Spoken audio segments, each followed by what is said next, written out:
I'd like to welcome you all to Sunday service. My name is Ananta. This is Maria. We're honored to be here, share these holidays and this weekend with you. Especially a welcome to our guests and Karma Yogis and everyone who's here. Our reading today is from Rays of the One Light, and this is week 53. The last commandment. Truth is one and eternal. Realize oneness with it in your deathless self within.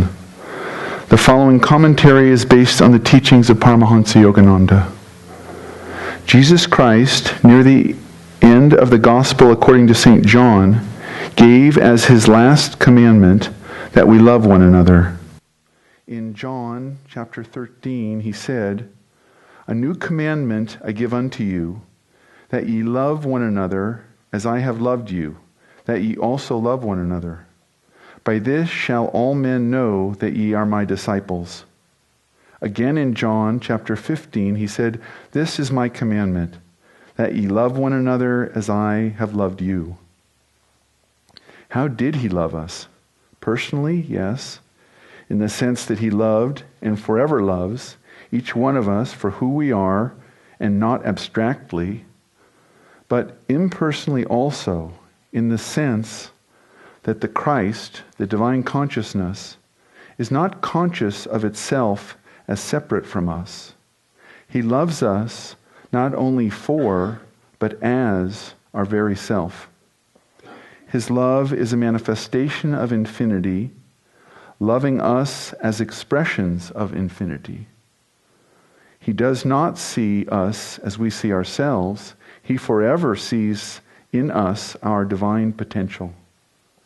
Paramahansa Yogananda made a very similar statement to the monks very shortly before his own departure from his body. "Respect one another as I respect you." His use of the word respect instead of love was deliberate. He wanted to emphasize for them the importance of impersonal love and friendship from God, for God. Worldly people do not understand that in personal love there is much deeper love than exists in personal love. Impersonal love is expansive, not contractive. One day the master was going for an outing, and the monks were helping him into his car. Yogananda had been having difficulty with his knees. He remarked, "You are all so kind to me with your many attentions." "Oh, sir," they replied, "it's your kindness to which we respond." The master smiled sweetly. "God is helping God," he said. That's his drama. The second commandment, Jesus quoted from the ancient scriptures, "Love thy neighbor as thyself," explained what he meant by his new and last commandment. We should, he said, love all as reflections of our very self. Thus, Paramahansa Yogananda said also, "When I am gone, only love can take my place." The Bhagavad Gita describes a dialogue between Krishna and his disciple Arjuna. Thus, the other disciples are not part of the scene. The dialogue is internal and symbolizes the dialogue between the soul and God. Yet in it, Sri Krishna describes the way to supreme wisdom and supreme love. Quote, "The serene self, being one with Brahman, neither grieves nor yearns. The same to all, he attains supreme devotion to me." That sameness toward all is the manifestation of pure love, impersonal in the sense of selfless. By that love, one attains supreme love for God alone. Thus, through Holy Scripture, God has spoken to mankind. Om, Om, Om.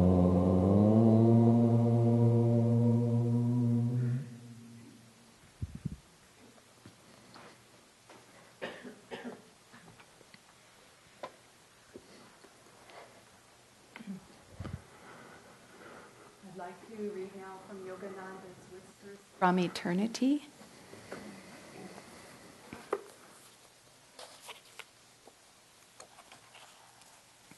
And this is entitled Prayer for Expanding Love from Myself to All My Brethren.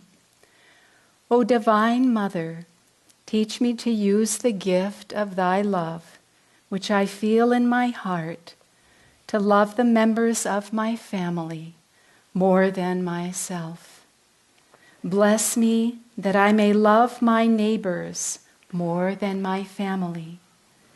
Expand my heart's feelings, that I love my country more than my neighbors, and my world and all my human brethren more than my country, neighbors, family, and my own self.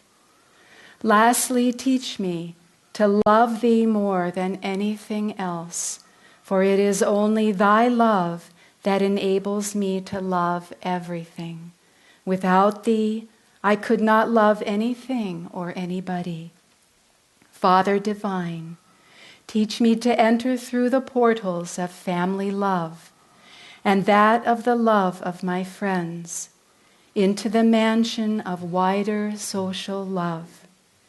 Teach me to pass from there through the doors of social love and into the wider mansion of international love.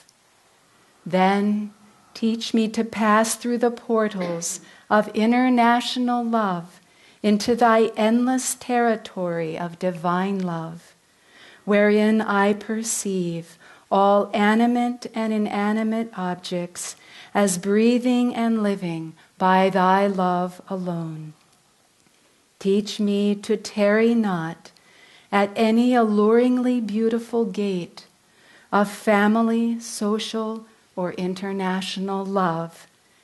Teach me to pass through all portals that lead to the smaller gardens of love, until passing through that last gate of human love, I enter into the endless territory of divine love, where I shall find all living, semi-living, and sleeping things to be my very own.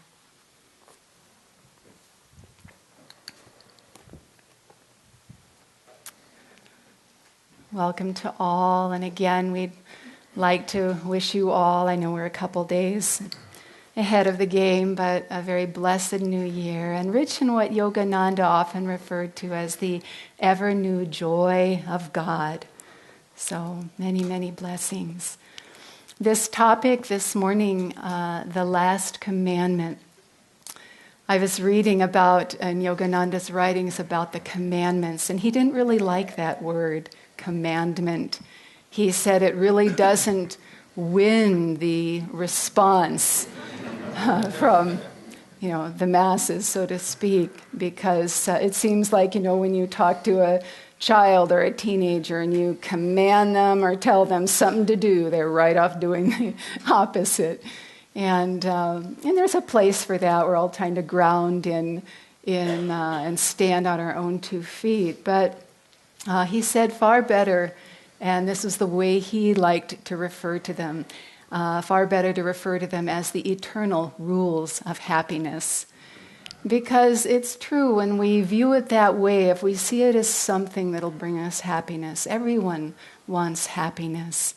And when we can wrap our aura, so to speak, around those actions, those orientations mentally, psychically, that we know will bring us happiness, in fact, that is what we draw, that's what we magnetize, and happiness comes to us. So the eternal rules of happiness. And even this last commandment, love others as I have loved you, that is really central, that is really key to our happiness, our ability to expand into that broadened consciousness of happiness, divine happiness. And this last commandment, as it reads, love others as I have loved you, it begs the question, how does God love us? How does God love us? And what we know from the teachings, what we know from the masters and the saints who've had that divine experience, that enlightened experience, It's the unconditional love of God that is being talked about here. Unconditional love. Those two words speak volumes. And we have a whole incarnation, many of them, to try to get a sense for what that actually means. It's a state of consciousness that is powerful, that can transform lives by simply being in its presence. Yogananda, at least a couple of times, was accosted by people sent to kill him, men with a gun who were going to take him down or rob him or what have you.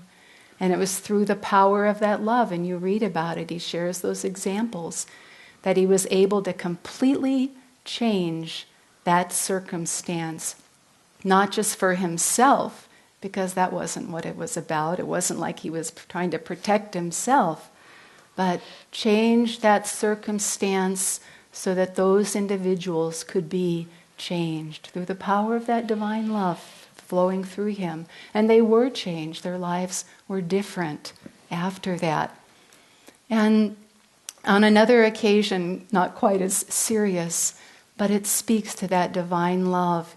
He said he met the man, George Eastman, the inventor of the Kodak camera. And he said when he first saw him, it was at some large gathering. And he said he appeared to be a rather cold individual, a man of steel, not a lot to say.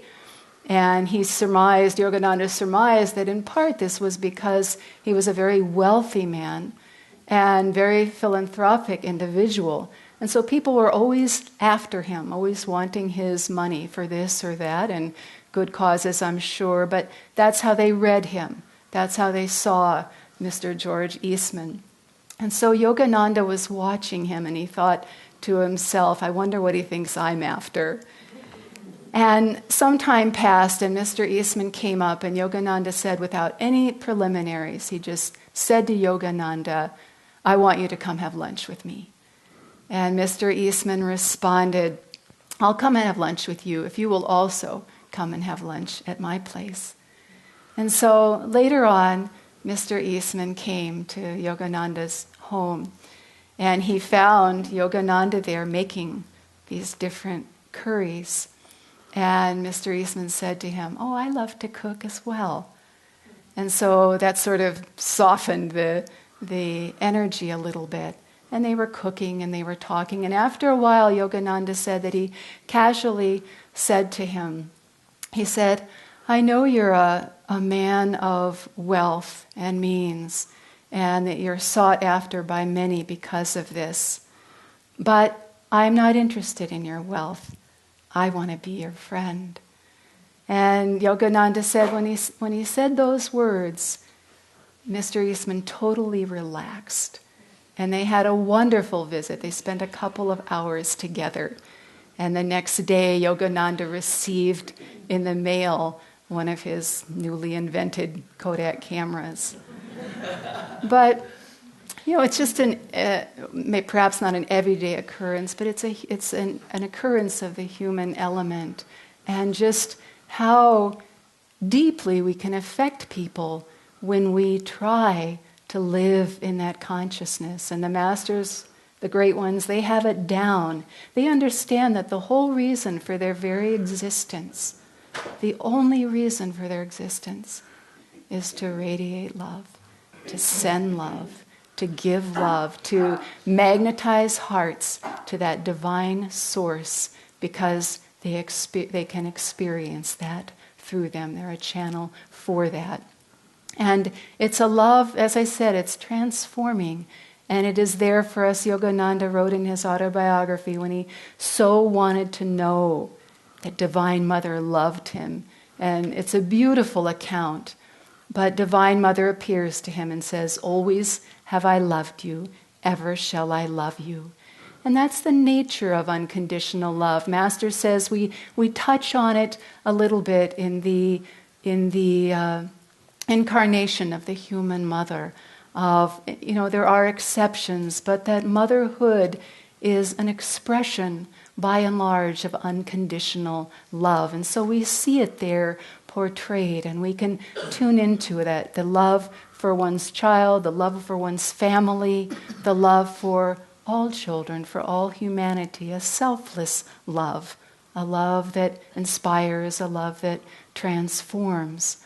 When Kriyananda first met Yogananda and asked to be his disciple, Yogananda, as you might recall, most of you, he said, will you give me your unconditional love? I give you my unconditional love. Will you give me yours in return? First thing out.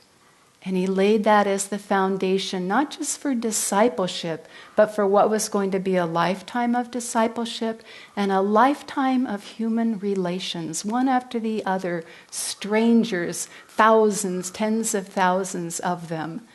And here was the truth around which to build that relationship of discipleship and the relationship of friendship, unconditional love.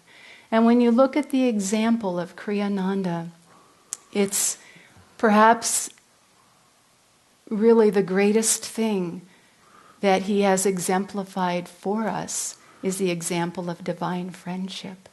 And whether we've known him a long time or we've just met him or we've corresponded or read or heard some talk online, that friendship comes through, that wanting to understand the individual and be a channel that individual might be uplifted. I was reading the other day an article, it was an interview of Kriyananda with somebody, some journalist in Mumbai. Savitri had lovingly posted it. So many people lovingly post these things for us to read and hear, and I was trying to catch up with some of them. This was just before Kriyananda's lecture in Mumbai, which occurred fairly recently. And it's a very brief article. But in it, the man asks him, how do you, Swami, Kriyananda, how do you manage your organization? And Swamiji gives what I think is a very unusual answer. He says, I help people to fulfill themselves. I'm sure that man was really surprised. He could have gone on about the organization of Ananda and who's in charge and who's not, or some company person might say how the company's run or what the assets are, just on and on, all this organizational stuff. And Swamiji bypassed all of it and he just said, I'm here to help people fulfill themselves. Totally selfless. You really couldn't say that truthfully and honestly unless you really felt divine love in your heart, love for everybody, anybody. Again, people come to him who have more or less realization, but none of that is the manner by which he reads or senses or feels them or is company to them. None of that. It's not at all personal. That he can be there for every individual. He can be personal. We've all seen him be personable. He's very sweet personably. But it's much more than being personal. It's much more than I like this person, I don't like this person, I feel in tune with this person, I don't feel in tune with that person, I don't really agree with those ideologies, what have you. It's none of that. It's just how can I help people fulfill themselves? How can I bring them to that highest expression? And so again, just not at all personal in any way. Yogananda shares a wonderful story when he founded a school in Ranchi in India, and he worked with young boys up through their teens, and he said at that time he was with Yukteswar and at Yukteswar's ashram with him a lot, and Yukteswar said to him, do you love all equally? And Yogananda said, yes. And Yukteswar said, not yet. Not yet. Nothing else. That's all he said. And some time went by, and Yogananda's younger brother enrolled in the school and was a student there. And Yogananda said he thought to himself, this one's mine. And he caught himself in that thought, and he remembered Yukteswar's words. And he decided right then and there he was going to detach himself entirely from this relationship of brother to brother on a human family social level. And he did. And sometime after that, some time went by, and Yukteswar said to him, "Do you love everyone in the whole world?" And Yogananda said, "I love." And Yukteswar said to him, "Your work is finished." Isn't that sweet? Because he had come to that place of unconditional love and love for all, whoever they were, whoever they are, whoever we are. And as we tune into that divine quality, that ever-present, omnipresent quality, we start to take on that character. We start to take on, not the character of Yogananda, but the quality of divine love. This is why it's so important to be in the company of the saints and the masters.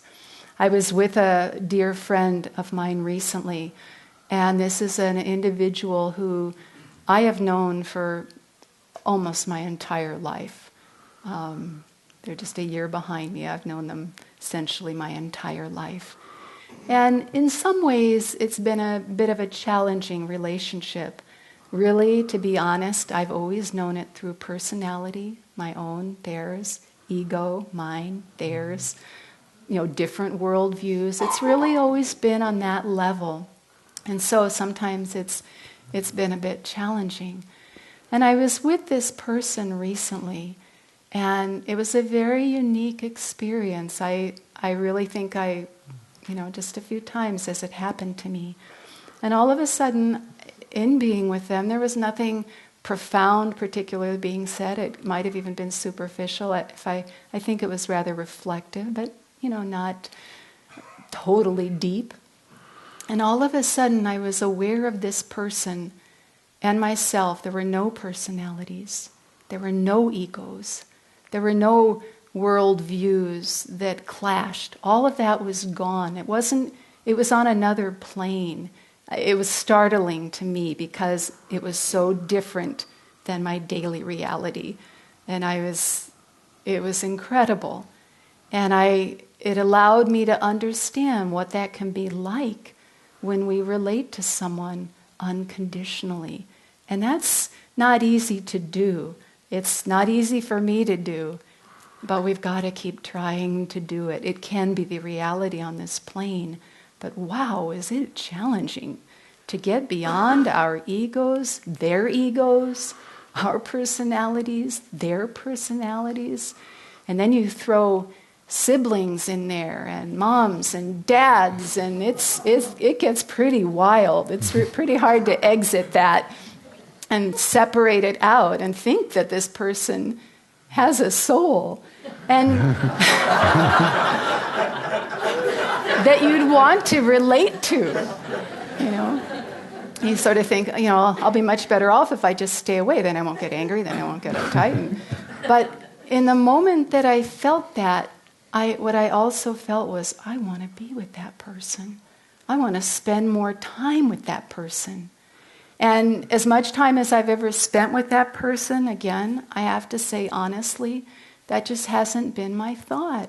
I mean, I put out effort to make things happen, but it doesn't come from that place of, I long to be with that person. But on a soul level, we would want that. We would want that with everybody, because on a soul level, they're that divine reflection. Kriyananda wrote a wonderful book, Secrets of Life, and it has many different components to it.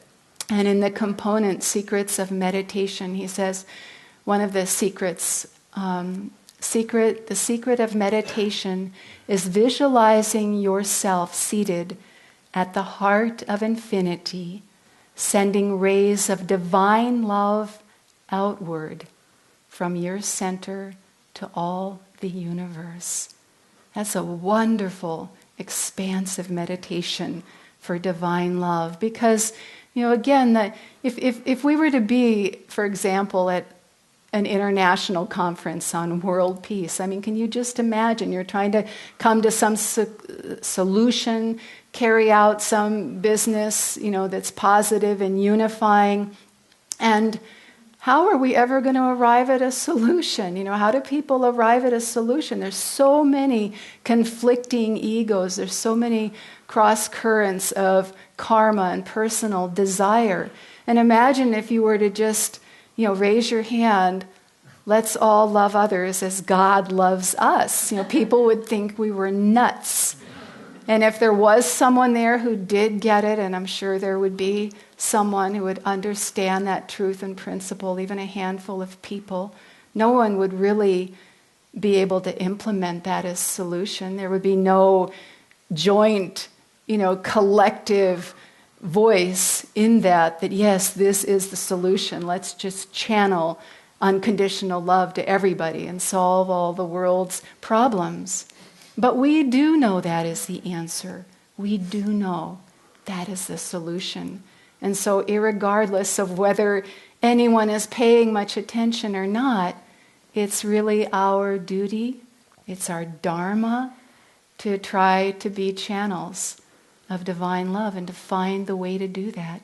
And if you can't do it head on, today, then take it into your meditation. Again, visualizing yourself seated at the heart of infinity, the heart of eternity, sending rays of divine love outward from your center to all the universe. And when we get into that consciousness, all our problems start to fall away. They lose their power. They lose their magnetism. And we understand. We start to see the world from the world view, the cosmic view of the masters. And so just like when we chant Om in that vibration, Master says it encircles the globe and it moves through the ether to all of creation. So divine love, when we hold that thought, when we hold that experience, it radiates outward. And then we have this life that is attuned to the example that the reference that Yogananda gives us. He said, when I go, only love can take my place.